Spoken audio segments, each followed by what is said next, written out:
With Parliament set to pop, Jagmeet Singh let the air out of the balloon. The New Democrats will not give Prime Minister Trudeau the election he's looking for. They didn't give Trudeau an election, Mr. Singh, but New Democrats gave him their votes, which was all the Liberals needed to carry the day. Je déclare la motion rejetée. With the outcome clear, the Conservatives attacked Trudeau for killing their committee with the threat of an election.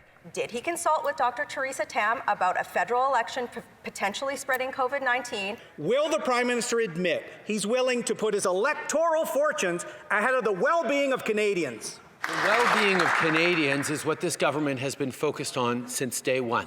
The Liberals argued the anti-corruption committee the Conservatives wanted would make Parliament unworkable. Its very structure and purpose enough to provoke an election. It is a motion that really drips with no confidence in the government. I vote against the motion. And so the NDP, the Greens, and Independents voted with the Liberals, careful to point out they weren't voting for Trudeau, rather voting against a pandemic election.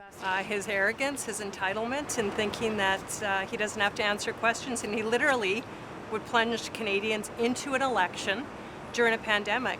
The Conservative committee is dead. The idea of a committee to study pandemic spending still alive. the fact that we're suggesting the creation of this special committee shows you right there that we're not hiding or afraid of anything.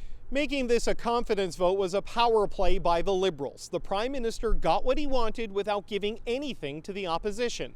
The question is if the election threat cost him with Canadians. David Cochrane, CBC News, Ottawa.